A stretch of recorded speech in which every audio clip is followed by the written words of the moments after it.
Thank you very much indeed.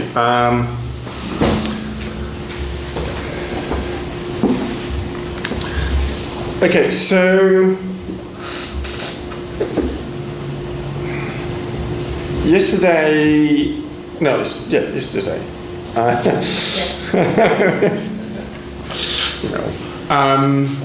I talked at some length about the history of medicine in Europe and made the somewhat controversial claim that modern Western or European medicine started in the early 18th century because what was distinctive about that moment was that it was the first really high quality example of a really high quality study designed to test the efficacy and or safety of a medical practice. And that, I was arguing, was a really distinctive and important change. It's one that, as our discussion led to afterwards, it showed it wasn't one that transformed medicine in Europe overnight, and indeed it took quite a while for this to catch on, so that even in recent decades we've had to have the evidence-based medicine movement as a continuation of this process of emphasizing the significance of not just of the basic science, but of having methods by which we test whether our interventions, our treatments, and so forth are effective or are safe. So it's not any particular first-order scientific discovery that's important, but is, as it were, the process of testing our claims to discovery, our claims to make new medical interventions. And that's, so what I'm going to be talking about today, and also on Friday, is more into how do we test these claims about what works in medicine, or more generally, what causes what? How do we test these causal claims in medicine? So what I need to talk about is, today I'm going to be talking about randomized controlled trials. So that's one of the principal ways in which we test, for example, a new drug or a vaccine, but it might be some other kind of medical intervention. On Friday, I'll be talking about cases where it's not possible to use randomized controlled trials, where it's not possible to do experimental studies, where when we are trying to make causal inferences about what causes what, we can only engage in observational studies, not intervention studies, not experimental studies.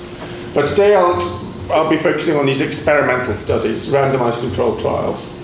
Look at the epistemology behind them, some of the statistical ideas that we are using, and then I'll look at some of the problems that are associated with this.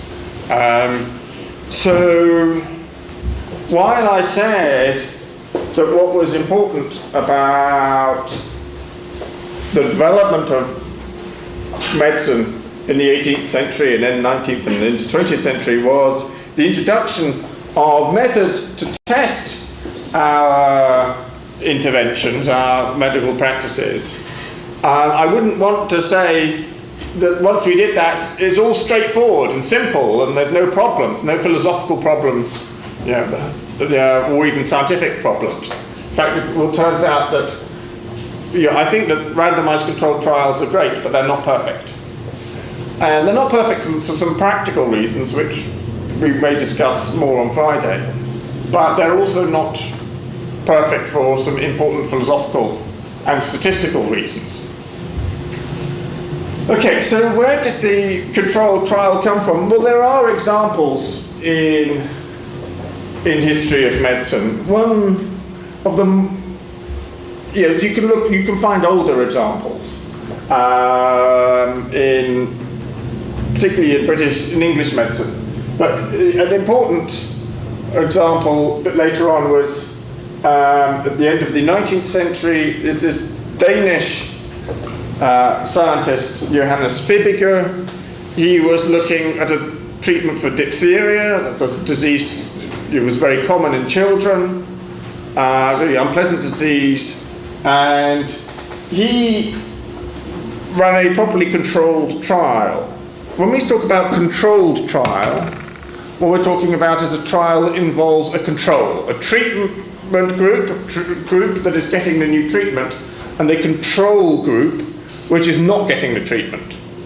So that's the idea. A controlled trial is one where there's a control group and a treatment group, or an experimental group. Control that doesn't get medicine, the treatment group that does get it. So that's what I mean by controlled trial. But his trial wasn't exactly speaking a randomized trial. He used the method of alternation. So when we talk about alternation, so what we're interested in, one of the things that we're interested in is how do you decide who goes into which group? Who gets the treatment? Who gets put into the control group? And in Fibiger's trial, the process was if you came in on one day, all the patients who came in on one day would get the control, and the next day it would be the treatment, day after the control.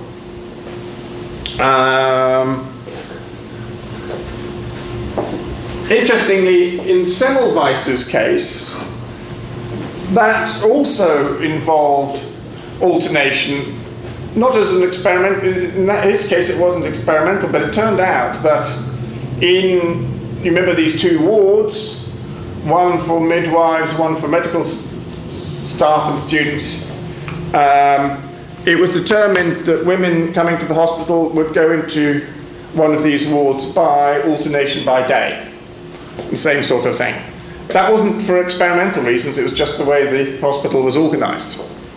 But therefore it was more, a bit like what we would call a natural experiment.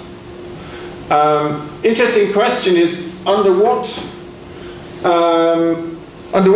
circumstances is allocation by alternation a good idea or a bad idea? And indeed, what principles of allocation do we want? I mean, you might think, if you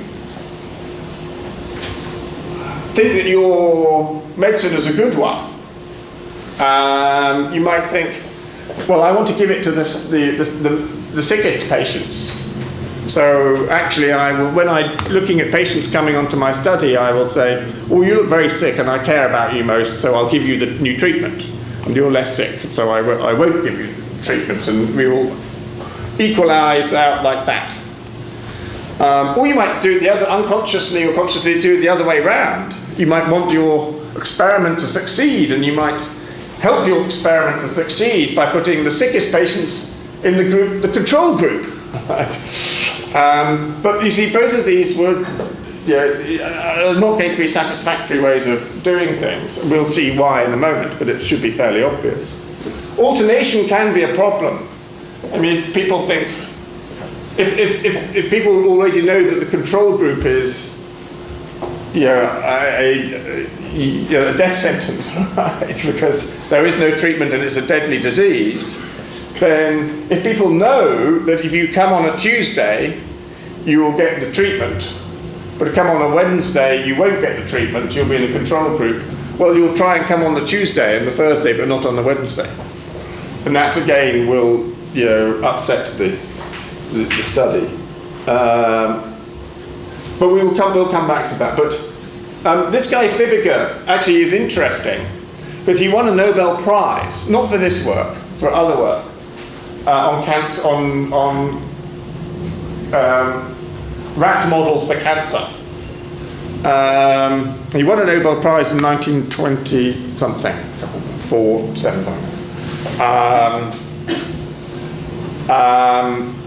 And as far as I'm aware, that's the only Nobel Prize in the sciences, that's physics, chemistry, and medicinal physiology. The only one that was given for a discovery that we now think was completely a mistake. Right. So he did, in a sense, he didn't deserve his Nobel Prize because his work was wrong. Not this study, but this other study. But actually, I think that's the interesting thing about people who think, oh, science always gets replaced by later science. Well, this is the only case where we think it was really completely, clearly, obviously, completely wrong. I mean, other bits of Nobel Prizes have been given for things that we think of were discoveries, but we've improved on them. But this is the only case where we think it was, or his was the only case where we think it was actually wrong. Okay, so let's a little bit of history leading up to the first really high quality, proper randomized control trial. So this is one of those big moments in the history of medicine, and that is the discovery and development of penicillin, the first antibiotic. It has a little bit of a history. Possibly the best known bit of history was work done by Alexander Fleming in 1928, where he discovered the penicillin mold. It was discovered by accident. The penicillin mold prevented the development of certain bacteria in petri dishes. Now, I mean, he published this work but didn't develop it, and it was only properly developed during the Second World War by a team at the University of Oxford, led by Howard Florey, who was an Australian scientist who spent most of his career in Britain, but he was Australian. Norman Heatley, British, and Ernst Chain, who was a German Jewish refugee who came to Britain and spent the rest of his life and career in Britain. And these three were all based in Oxford, at the Radcliffe Infirmary, Radcliffe Hospital, and that's where they developed penicillin as the medicine that we know to today. Fleming didn't think that you could take penicillin internally. He thought that if you could use it for what we call topically, for wounds on the skin, for example, external wounds. But they were able to show that you could be used to treat bacterial infections systemically, by taking orally or intravenously. Out of curiosity, this building here is no longer a hospital. It's now the home of the Oxford Philosophy Department. Okay, so that's a good connection between medicine and philosophy. Okay. So penicillin is obviously the first and perhaps best known, maybe most important of the antibiotics. It was never properly tested. It's never gone through a proper clinical trial. Right. The work that these guys did, I mean, it was so immediately, obviously effective that they didn't bother to do any trials. Not even, I think they must have looked at safety issues. Part of the problem they had was it was really difficult to produce enough penicillin to do lots of experiments. And in fact, because this was during the war, they had to go over to the United States to work on, or Norman Heatley, he went over to the United States to help to work on making this process of producing penicillin on an industrial scale. It was during the war, and so from his point of view, and their point of view, it was all part of the war effort. So he was a bit surprised when suddenly the Americans became a little bit secretive about what was going on, and it turned out that they patented penicillin. So whereas they thought, no, this is open science for the war effort, the Americans stole the sort of stole it and patented it, and so the Americans made lots of money out of penicillin. These guys made nothing. So watch out if you're doing business with the Americans. You make sure you have your patents lined up. Having said that, to be fair to the Americans, it turns out that these guys' research was being funded by an American charity anyway, so perhaps it's only fair, that they benefited in the end. But anyway, that's a sort of side story. But what this meant was that people became very interested in developing different new antibiotics from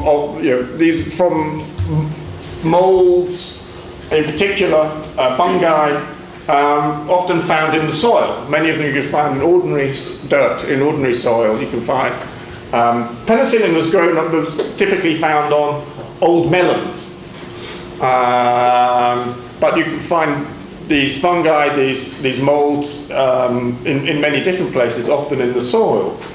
And at Rutgers University in the United States, this guy Selman Waxman developed a large-scale project to investigate lots of different possible molds and fungi to see which of them had useful antibiotic properties.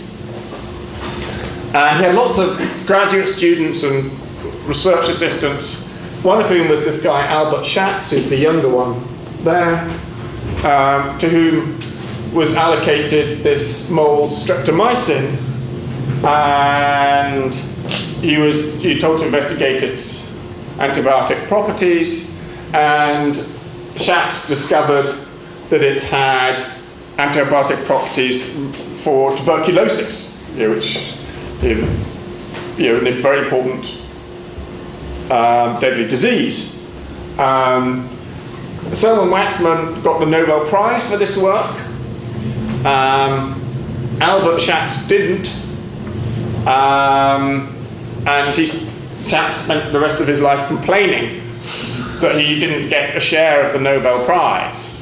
And there's been a bit of debate amongst historians. A lot of historians, well, some historians come down on Schatz's side, and there's still a sort of campaign to say that he was hard done by. My own view is actually, look, he was just doing what he was told by Waxman.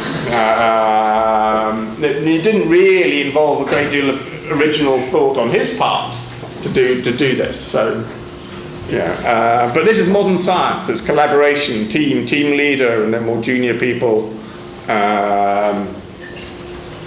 I sort of feel a bit sorry for him, but still, okay, so streptomycin had been developed by these guys, and in the laboratory they had seen that it has some effect on Mycobacterium tuberculosis, the bacterium that causes tuberculosis. The question is, could it be used as a treatment for tuberculosis? And the Medical Research Council in Britain decided to carry out a trial to determine this. Part of the motivation for the trial was epistemological, to find out whether it really worked. Part of the motivation was there wasn't yet enough streptomycin to go around, so they couldn't give it to everybody anyway. Because some people, you hadn't really got hold of the idea of doing a trial was important, and they'd said, "Look, this stuff looks as if it works, give it to everybody." But in some sense, it was lucky they didn't have enough to do that. So they said, "Well, we can't give it to everybody, so we'll run a trial."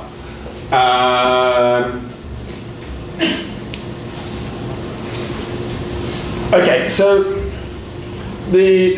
what they did was run a large-scale randomized trial.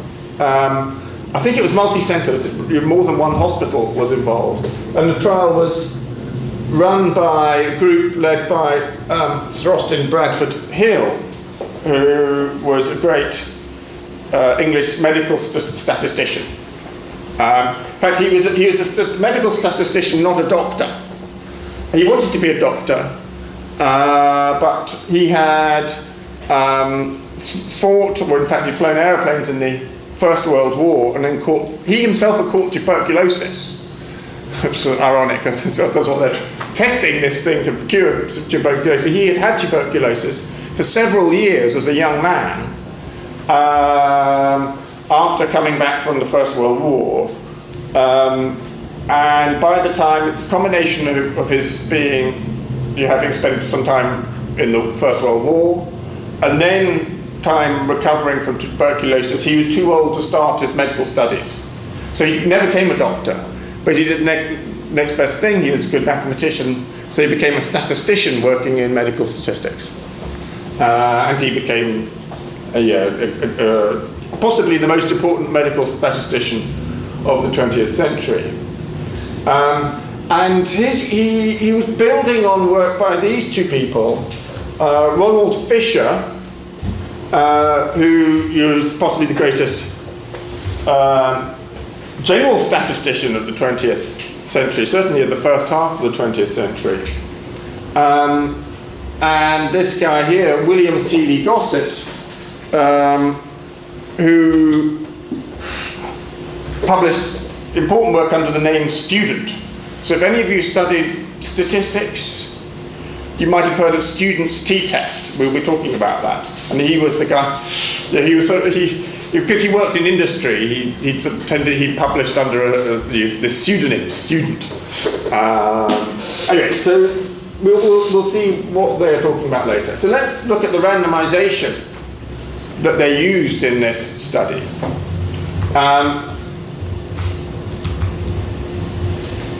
So if the patient who's got tuberculosis and is being considered for inclusion in this trial was judged to meet eligibility criteria. So all medical study trials have eligibility criteria. That means whether they'll decide whether you can be part of the trial or not. So typically, those criteria will involve not having any other diseases that would confuse might confuse the data if someone has more than one disease. There may be age issues or eligibility criteria. So there'll be certain eligibility criteria. It may be that they don't want the disease to be so serious that it's implausible the treatment can treat it. If someone's just about to die within the next 3 days, there's no point including them in the trial. There may be other things. Then admission was arranged to the next available hospital bed in the nearest participating centre, so there would be more than one hospital involved. Each gender, each sex and each centre was allocated a numbered series of envelopes bearing only the name of the hospital. Each envelope contained a card indicating S for streptomycin, so that's the treatment group, the experimental group, or C for control. The numerical order of the envelopes was based on a series of random numbers. So this pile of envelopes was not SC, SC, SC, that would be alternation, it was SS, C, C, SC, S, based on a random number generator. When a patient was approved for trial, the next envelope for that centre and for that gender, so it was split by gender, okay, so this was done separately by gender, was opened.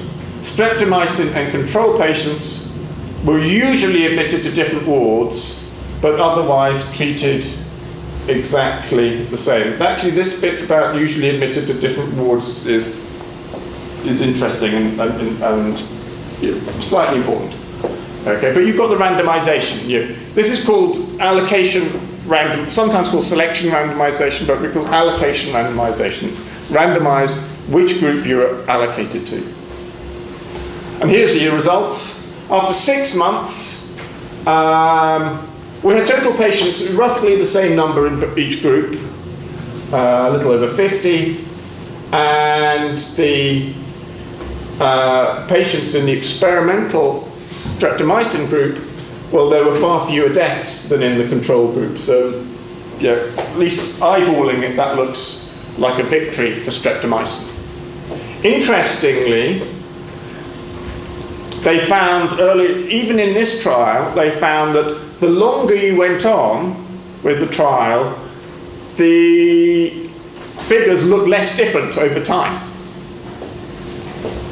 Why was that? Why were the results worse the longer the trial was going on? And what they had discovered back in 1948 was the first evidence of antibiotic resistance. Right? Yeah, the fact that you keep using antibiotics and then the bacteria will evolve to become resistant to them, and they're beginning to see that. So in fact, streptomycin was never used, was only very briefly used as a single drug treatment for tuberculosis. Tuberculosis treatments are usually several antibiotics together to minimize antibiotic resistance development. But that is, I just mention it because antibiotic resistance is a huge problem, as you're probably all aware. Okay, so what's the purpose? What is our aim in running a clinical trial? Well, that's fairly, the answer to that I think is fairly obvious, but perhaps it's worth being absolutely clear about it. We want to give ourselves evidence that will allow us to make a reliable causal inference. What we're interested in is knowing, does streptomycin cause a reduced chance or cause a patient to be cured from tuberculosis? Is it a cure? A notion of a cure is a causal notion. This medicine causes you to get better from the disease. And that's that causal connection that we're interested in. We want to know what causes what. Briefly, what's the broader inference pattern that we're interested in? So it might be inference to the best explanation. So inference to the best explanation is this idea that you choose the hypothesis that looks like the best explanation of your data.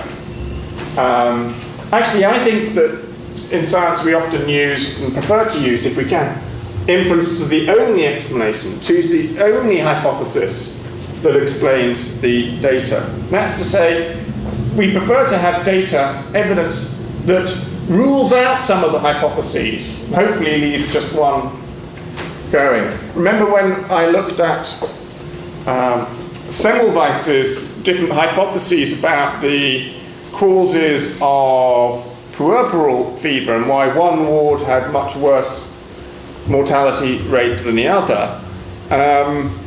He looked at various explanations and he was able to provide evidence that ruled some of them out. Anyway, I think this idea that we're looking for the one explanation that is consistent with the data is what we find in this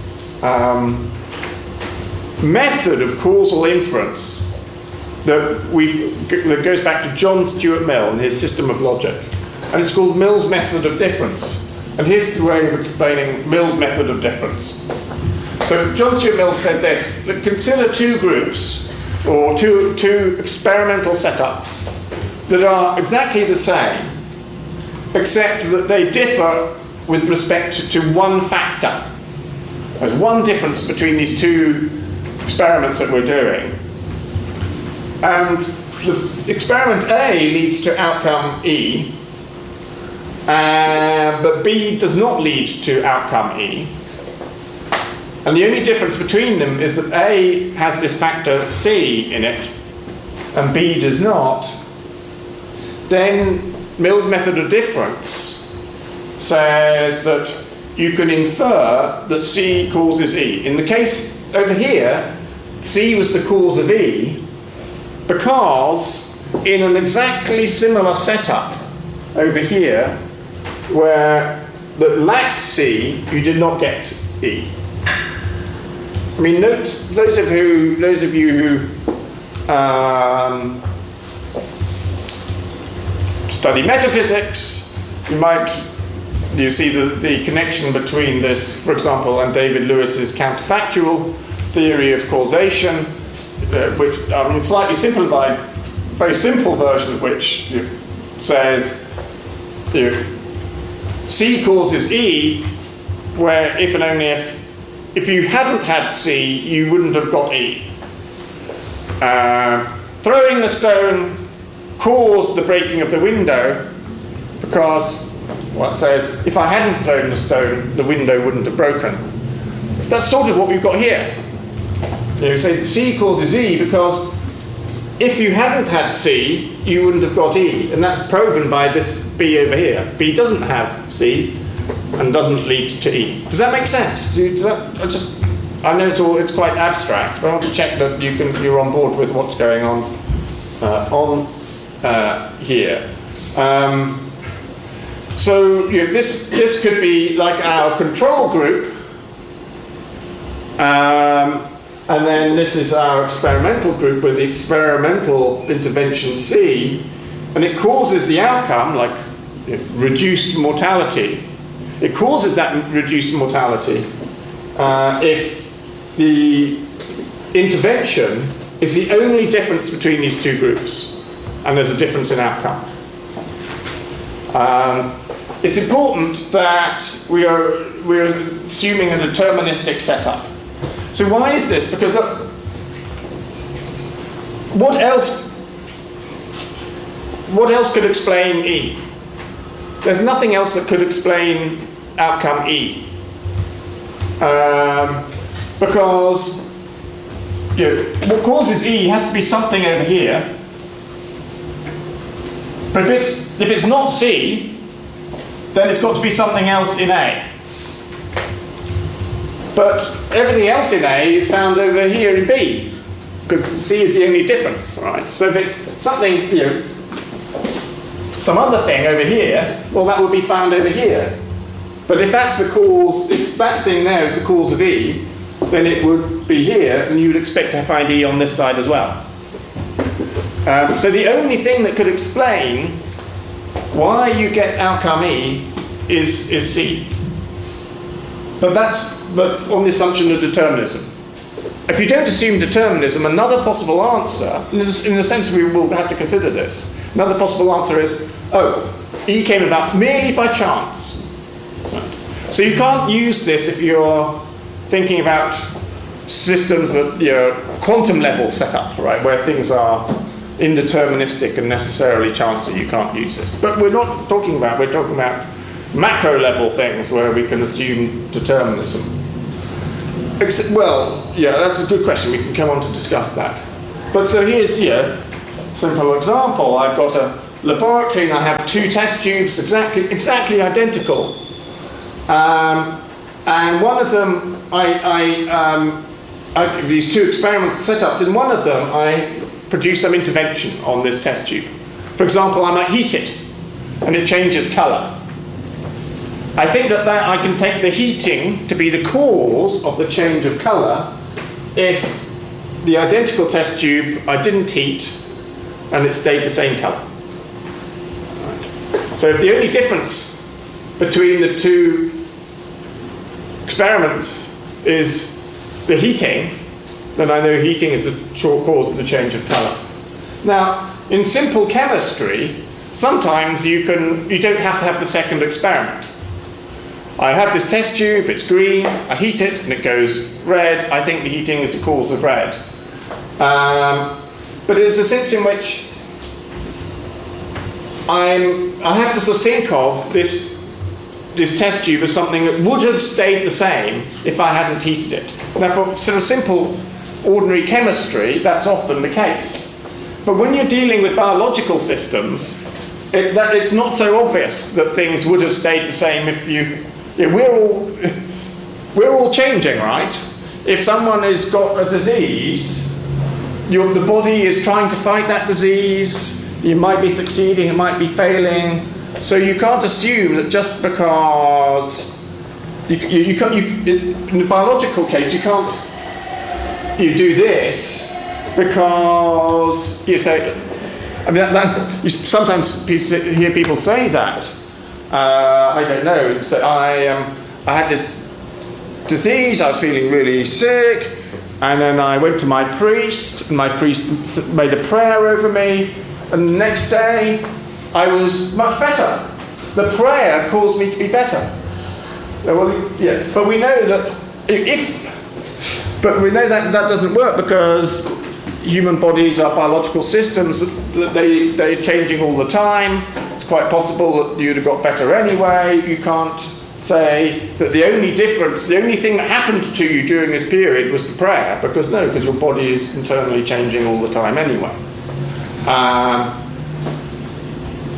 So a biological system is a bit more like this. I have this intervention and there's a change, but I can't assume that the intervention is the cause unless I've got another, because it might be that it makes no difference at all, that the green was going to change to red in any case, because it's a biological complex system. Okay. So go back to this. Mill's method of difference is at the basis of the design of clinical trials.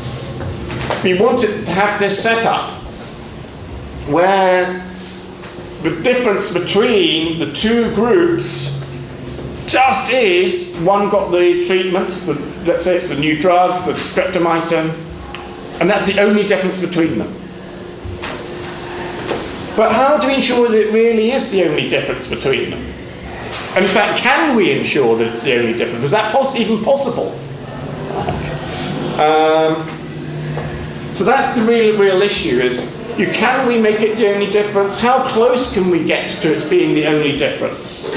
And if it's not exactly the only difference, how much does that matter? So the possibility, we have to consider the possibility that there are other sources of differences between the two groups. And if there's another source of difference that could possibly explain the difference in outcome, then we call that a confounder or a source of bias.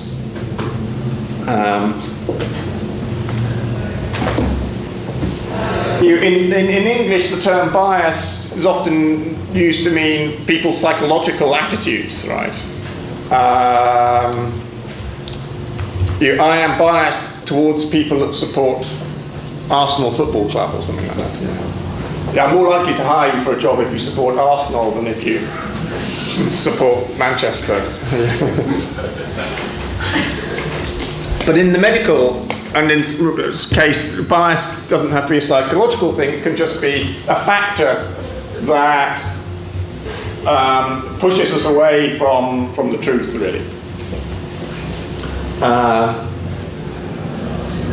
Okay, so So this is a really important question. How do we ensure this, or can we ensure this? And if we can't, what do we do? How do we ensure that there are no confounders, no sources of bias? Well, so if we think of an actual proper clinical trial, like the one for streptomycin, like the one for the vaccines that we've all had, after the end of the, or help bring about the end of the pandemic. What are the sources of bias or confounders that could make things go wrong? So some of the important ones are, well, actually this is a source of bias. Observer expectation effects, a special kind of bias or confounding, where the experimenter sees how they see the results can depend upon what they expect to see. So there's a famous experiment done by Rosenthal in the United States on, he developed rats, intelligent rats and stupid rats. And the intelligent rats were supposed to be quicker at solving maze puzzles. And he got the students to check this. And he said, can you do an experiment to check that these specially bred intelligent rats are quicker at solving the puzzles than the stupid rats? And it found that the intelligent rats were in fact quicker. But it turns out, like many experiments in psychology, they're not quite what they seem. The rats were not the experimental subject. It was the students who were the experimental subject. Because the rats were all the same, right? There was no special rats but nonetheless they got the result, right? And that's because some of the outcomes were a little bit difficult to read, right? Did the rat really cross the line? Well, his whiskers went across the line, then he turned around. Does that count as completing the puzzle or not? Well, if you think it's an intelligent rat, then you say, yes, he's crossed the line. But if you think it's a stupid rat, you think, oh, he just turned round, right? Doesn't count. So we need to eliminate those kinds of effects. Random error is the most obvious thing. Look, the two groups are going to be different simply because randomization allows for difference. You take all of us and randomly allocate us to two groups. But it might well be that one of those groups has a higher proportion of women than men than the other group. And that might be, what we're testing, that might be significant difference. The streptomycin trial just kept them men and women separate and then tested them so they were in effect two separate trials, one streptomycin and its effect on women and on men. It turned out that didn't make an important difference, but or could have, one of the groups might have me in it, right? And that group would have a much higher age average than the other one or something. You know what I mean. So random error can lead to two unequal groups. Allocation bias. So that's the problem we started talking about, where for some reason I, as the experimenter, I'm putting people in different groups in an unequal way. I'm unconsciously, or possibly consciously, wanting my experiment to succeed. And therefore I don't want too many really sick people in my experiment group. So I put all the sick people, the most sick-looking people in the control group. And the ones that look as though they're getting better anyway, I put them in the experiment group. Oh, look, my experiment's a great success. But it's a source of bias. Placebo effect, that's well known. The fact that if you know that you're being treated, then that can have positive effects on outcomes, particularly on outcomes that are self-reported outcomes, like will you feel better, or possibly psychological states.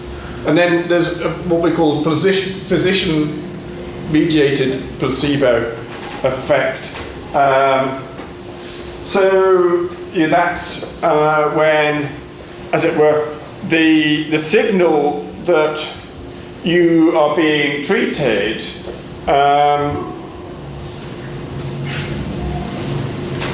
you may come from the physician themselves. So it might be that even if you don't know whether you're receiving the drug or not, the fact is that the physician, the doctor in charge of this experiment, does know, and the doctor, he spends more time looking at the patients who've been receiving the medicine because they're really interested to see whether you're getting better quicker, right?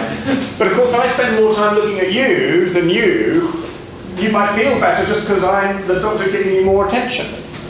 So it's a reversion of the placebo effect. Okay, so we have to think, so when we design our clinical trials, these are all ways in which we have bias or confounding, let's say difference between the two groups that is separate from the one who gets the treatment. So we have to design our trials in order to eliminate these. So for random error, well, we'll be coming back to this issue. Because one thing is the bigger the sample size, the bigger the experiment, the less likely it is that will happen. Allocation bias. Well, randomization will get rid of that. Placebo effect, you have a placebo control. You give everybody a pill that looks the same, tastes the same. In fact, if you're very careful, it might have the same side effects. It might be an active placebo that will give side effects to some.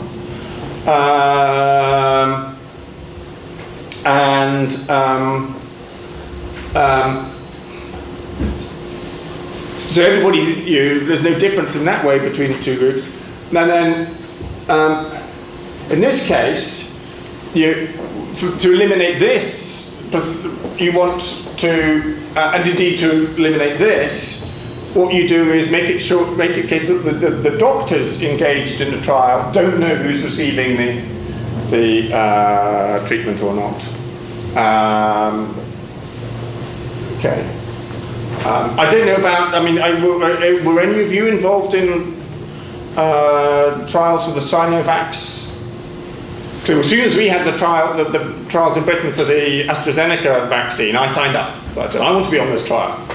I hope to be the first philosopher to get a vaccine in the world. That was my aim in life. But it turned out that I was in the control group. Oh, I was so disappointed. Because I didn't know that until months later. But we had an active placebo. In fact, it was more than a placebo. It was the active control because we were given a meningitis vaccine, which everybody knew. We'd been using this meningitis vaccine for many years, and everybody was perfectly safe.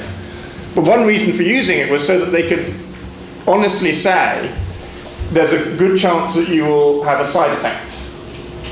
In fact, it turns out the chances of side effects were low and the side effects are quite small, but they did know. They wanted to say that because they knew that the AstraZeneca vaccine quite often had quite significant immediate side effects. You felt slightly unwell for a day. I mean, not bad side effects, but ones that you knew that you'd had something when you took the vaccine. So they wanted to say that was true for the placebo as well.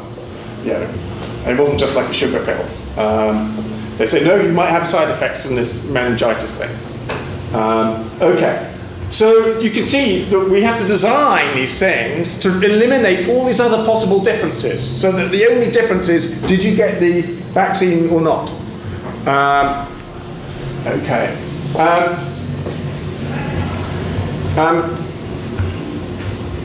So here's the key question that we were looking at. Does the use of this trial guarantee correct causal inference. Another question, and we'll come back to this on Friday, is it necessary to have, is this the only way of getting causal knowledge in medicine? That's going to be an important question because not all interventions are suitable for randomized controlled trials. Indeed, you might spend too much time. Randomized controlled trials are very expensive. And so one point is, can we afford to do this? Will it take too much time? Are there other ways of finding out what we need to know? Not all interventions are suitable. I mean, because one of the things we want to know in medicine, and we'll talk about this next time, I think, is public health. Not just whether something like a medicine causes you to get better, but whether an environmental hazard causes you to get ill. That might be something you want to discover. But typically a randomized controlled trial is not appropriate for that. Like, does smoking cause cancer? Well, okay, you guys, I'm going to make you smoke 20 cigarettes a day for a year, and I'm going to see whether you get cancer. Right, okay. It's not ethical, and it's probably not very effective, right? Because some of you might just don't want to smoke. It just you don't like it, yeah, whatever. And perhaps over there are some addicts who I've told them not to smoke, but they're addicts, so they do anyway. So yeah, so there are reasons why you can't carry out randomized controlled trials. So are there other ways? Well, we'll talk about that on Friday. So what's the function of randomization? Look, here is something that you sometimes see in the literature. The function of why we randomize is to make sure these two groups are the same, to ensure the equality of the two groups, to eliminate confounders, to make sure the confounders are equally, there's no difference in confounders, they're equal on both sides. And you see that again and again. But that's wrong. No, that's absolutely not the case. Randomization does not ensure that the two groups are the same. Indeed, having groups that are unequal is almost certainly what you will end up with. One group will be, on average, a little bit older than the other. Or if it's not much difference in age, then there might be more women than men, or unknown to you, then one might be slightly sicker than the other. There's going to be some difference or other that's relevant. And we'll come back to that, but if this were not the case, we would not have to do any statistical analysis. If you knew that these groups are absolutely identical, like clones, perfect clones, then exact robotic, perfect clones, then you wouldn't need to do any statistical analysis. You would know that if there was a difference in outcome, it would be due to the intervention. It would be like the chemistry case, the test tube. Simple. Well,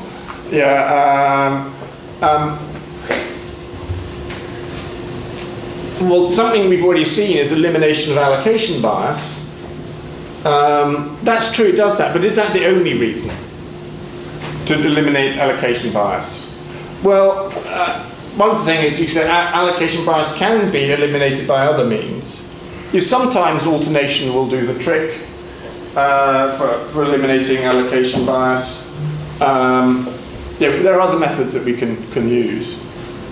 So here's a third reason, and that's to allow for the application of significance tests. So randomization is important to allow our statistics to do their job. And we'll talk about that. So we're going to talk about significance testing. So this is where we get to talk a little bit of statistics. Okay, happy with that? I mean, it might be familiar to some of you. Some of you familiar with significance testing? No, a little bit, yes, some.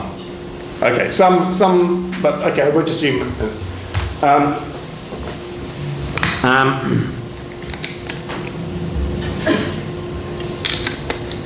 So I do my experiment.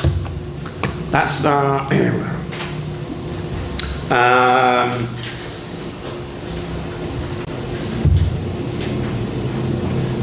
Perhaps it's a new medicine, streptomycin or whatever, and that's the treatment group. And what we've seen is possibly what we're measuring along here is this is numbers, and along here is the number of the proportion. It might be the number of people cured after so many days, or something like that. Or days before, or something. I don't know. Perhaps that's not the right. Effect, the size of some. Yeah, some size of some good effect, right? Yeah, that's right. So that's what I want it to be. So exactly. So some effect that's a good thing, I don't know. It might be a drug to help your immune system. So it might be white blood cell count or something like that. But we see there's a difference, and in particular, there's a difference in the means of these two. You're getting more white blood cells in the treatment group, and you say that's good, all right? But what we're interested in is whether it's my drug that's caused that difference. So does this difference in outcomes show that the treatment is effective? Is the cause? Okay. So the way we think about this is, so this is the population, people in general, who have this disease, and what their white blood cell count is, and on average it's this value M. Now we consider this thing. So this is a feature about statistics. This curve here represents the average. If I go back to this previous group and I select from my population groups of a certain size, say groups of 100 people, randomly select groups of 100 people, or I select all possible groups of 100 people, and then from this group, and then I plot their averages, the average for these groups. So I might select some groups that are, I might select some groups of 100 people, most of whom are just around here. So the average for this group will be there, so they'll plot it there. But most of the groups of 100 people will have their averages around here, obviously. So that's why it's quite high up here. So this is a plot of the means of samples of size 100. So then what I do is I look at my treatment group, which is a sample of 100 people in my treatment group, my experiment group, and I look at its average blood white cell count, and it's, as I said, it's better than the control group. So you've got n star up here. So there's a difference there. And then I ask myself this question: what is the probability of a group, a sample? If I pick a sample at random, what's the probability that it will have an average value, a mean, that is the value of m star or greater? So that's my question: is what is the area of this triangle here, that little bit there, as a proportion of the total? Okay, what is that area?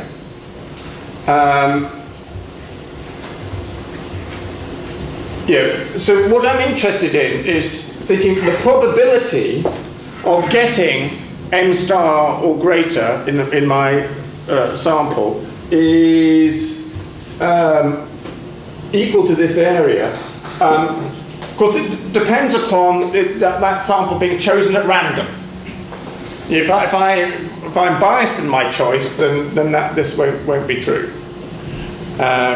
So why am I doing all this? Well, it's because this is why randomization is important. But you'll see in a moment why this is important. Because what we do is first of all we form something called the null hypothesis. The null hypothesis is this idea, is called the null meaning nothing, and it's this thought: the treatment has no effect. So if I think that treatment has no effect, then what I'm saying is that my treatment group is just one of these random samples. The reason why that it has a better average than the control group is just a chance occurrence. You know, as I said, some groups I choose at random will have a higher, some will have a lower average, most will be around the mean. So the question is, if I think that the treatment has no effect, then I have to think that this is just one of these random groups, and the fact that it's got a better average is just one of those chance things. Then I can say, well, what is the chance that it would have that value or a more extreme value? Well, that was what was going on here. That's that chance there, and that's why randomization is important. So we form this null hypothesis, and then we calculate the probability of getting a sample that has that mean or worse, or more extreme, which is the red area on that previous slide. So what we're doing, this thing is called the p-value. The probability that we get that high average or better is called the p-value, and we can just calculate it because this curve here is always going to be a normal curve or Gaussian curve. Fancy mathematics, we can always calculate what that area is. That's sort of straightforward statistical stuff. Right. So we know what that is. Okay, that's the p-value. So you can sort of see, that a very small p-value, that is to say, the smaller that area, the more unlikely it is that you will get that by chance. Right. So you're saying that you get a very small p-value. That means that if the null hypothesis is true, then it's really unlikely you get that result. The further, the more extreme, the higher the m star is, the more unlikely it is that you'll get that result by chance. So then what you do is, if that's very small indeed, you think, look, it's very unlikely we get that result if the null hypothesis is true. Therefore, we should think that the null hypothesis is false. We should reject the null hypothesis. But if we reject the null hypothesis, that is to accept that there is a causal relation. So that's what we're looking to do. We're interested in rejecting the null hypothesis, accepting the causal hypothesis that the medicine has caused this improvement. And we will do that when there's a very small p-value. Right. That's when we think it's very unlikely it would come about by chance alone. The treatment has no effect, but we got this really good outcome just by chance. Wow, very by chance, but a really small chance. No. We think that the treatment is it's better explained by the treatment. So what's the p-value in question? Well, in much of science and medicine, the p-value that people regard as indicating is small enough that it is sensible to reject the null hypothesis, to accept the causal hypothesis, is 0.05, 5%, 1 in 20. Okay. And in many journals, that's regarded as the threshold for having a publishable result. So it's like a magic number of 0.05. And partly because it's a magic number for purposes of publication, you sometimes get bad behavior. People massage their results so that their p-value is under 0.05. They exclude unhelpful data and so forth. This is called questionable research practices. Anyway, well, let's not talk about that. But this inference here from this p-value is really small, so we reject the null hypothesis. That inference is a core key inference in this process. P-value really small, null hypothesis probably false, i.e. the effect is a real effect. It's genuine causation. So this is what the inference is. If the null hypothesis is true, then this result is very unlikely. Okay? And we infer from, therefore, if we do get that result, the null hypothesis is improbable. That's the inference that we're making. And so it's sufficiently improbable, we can reject it. Question, is that inference a valid inference? Is it logically valid inference? Well, this is it simplified. If P, then Q is very unlikely. On the assumption of P, Q is very unlikely. But we find Q, therefore P is very unlikely. It looks pretty good. And it's very close to this inference. If P, then Q is false, but Q is true, therefore P is false. Okay. That inference, that's logically valid. It's called, that's for those of you who do logic, that's modus tollens. Well, it's not quite, it's a version of modus tollens. But it's a perfectly valid inference. Okay. P, Q is false, but Q is true, therefore it must be P that's false. That's a perfectly valid inference, and you can see that, no, is false and is very unlikely, are sort of similar, aren't they? Right. But, so that's why, okay, let's go with it. But in fact, the probability thing, that one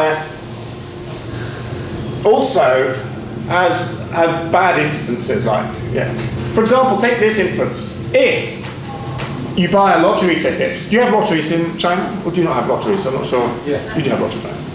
If you have a lottery ticket, then you win the lottery. That's very unlikely, right? Millions, you have one ticket, but half of China has bought a ticket, right? So your chances of winning are like 1 in,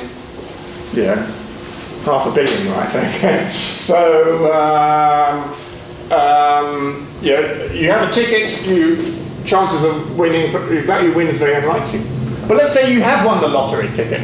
You have won the lottery.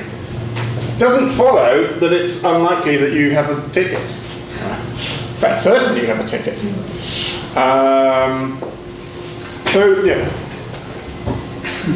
That's clearly invalid. Now, so I'm not saying this is an invalid in ordinary logic is an invalid inference. But that doesn't mean you can't use it, right? We're doing science. A lot of inferences in science are not logically valid. That's not a problem. The point is that since it's logically invalid, it will sometimes lead to a false conclusion. Doesn't mean always, but just sometimes it will. And we need to know when it will lead to a false conclusion. Okay, and so the question is, how often will it lead to a false conclusion? Well, one thing that we can say is this. Having this p-value threshold at 0.05 means the following thing. If the null hypothesis is true,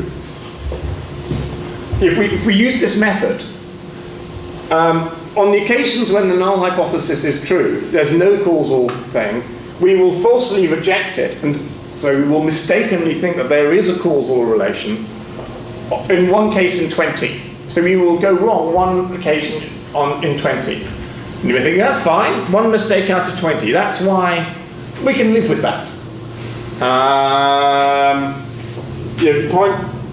That's fine, you might think. But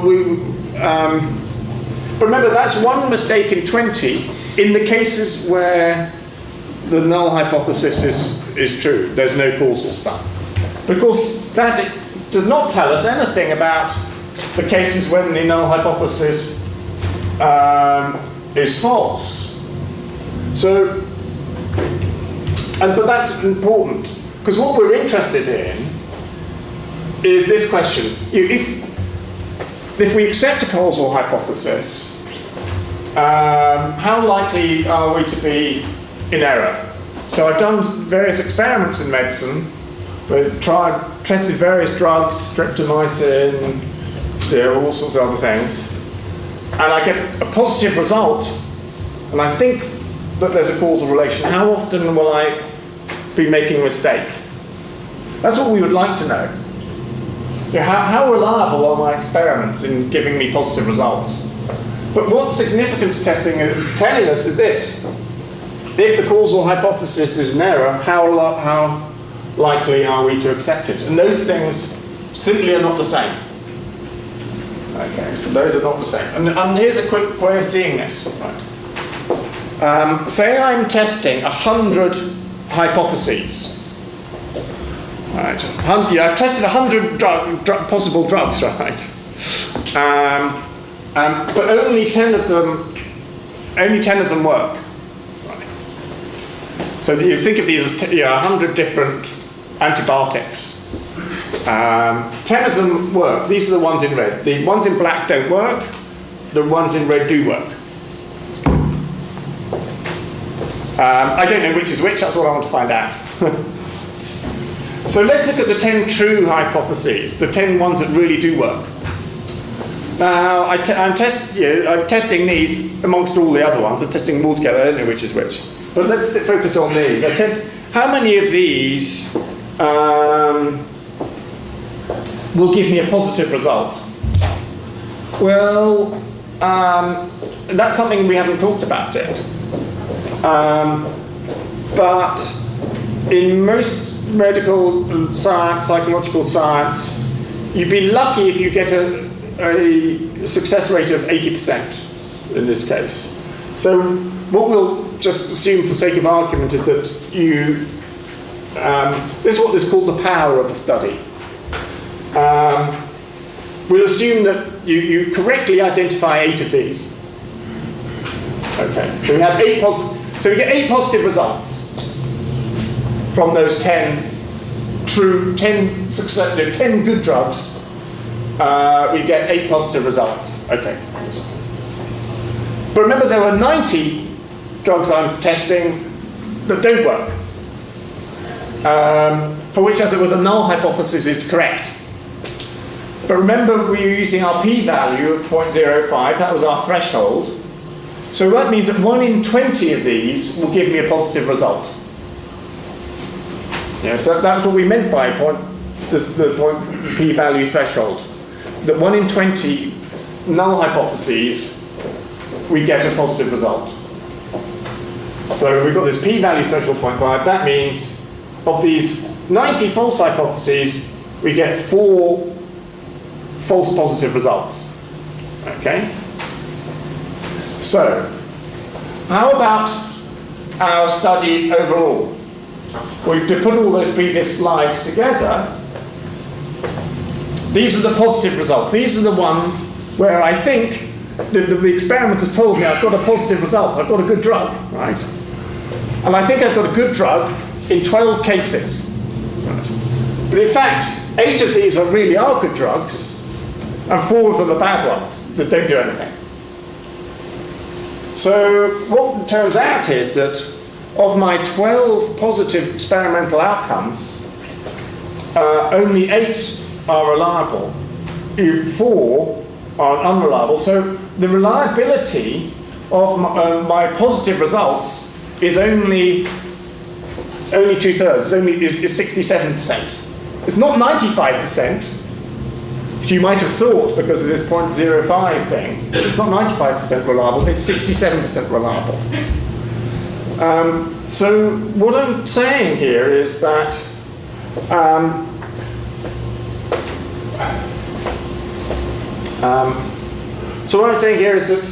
the randomized controlled trial is not a perfect instrument. And in fact, how reliable it is rather depends upon the prior probability of the hypothesis being true. In the previous, here, I got this outcome because so many of the hypotheses I was testing were false to begin with. So many of the drugs were bad drugs. Right? If more of them had started off as red, then things would be fine. But it's because so many of them are these black dots that we have this problematic outcome. So it rather depends upon what the proportion of the hypotheses I'm testing are true to begin with. And so you've got to remember this. It's not as if we can say something like this. Okay, modern medicine, it's fine. Yes, I take the lesson from our class yesterday. The introduction of statistical methods for testing hypotheses. That's a really important thing. Now everything's fine, right? We've got a method that's pretty good at telling us what works and what doesn't. Great, new medicine, brilliant. That's not as simple as that. Because how good a randomized controlled trial is in detecting, in giving you correct results, rather depends upon the background rate of truth amongst what you're testing.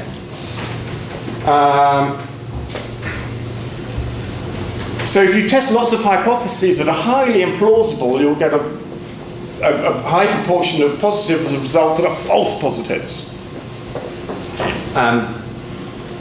Okay, so I just point to, that's not just theory.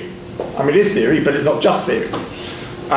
Because we have this problem in medicine and in other parts of science called the replication crisis, or sometimes called the reproducibility crisis, or replicability crisis, different names.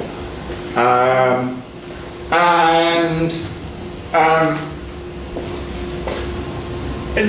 what that crisis is the crisis that people do studies in medicine and in psychology and other bits of science, and then when other scientists repeat those studies, they get a different result. And typically, they will get a negative result or a much smaller effect size. So earlier, about just over a decade ago, these two big studies carried out by these two corporations to look at studies in cancer science, just found that when they tried to reproduce them, they failed to get the same positive results as were achieved first time round. And people worry about this. And obviously they worry about it because then we might be developing drugs at great expense on the basis of these trials, and then find out, in fact, further down the road that they don't really work. Okay, that's you'll be pleased to hear that's the end. It didn't take quite as long as I did last time.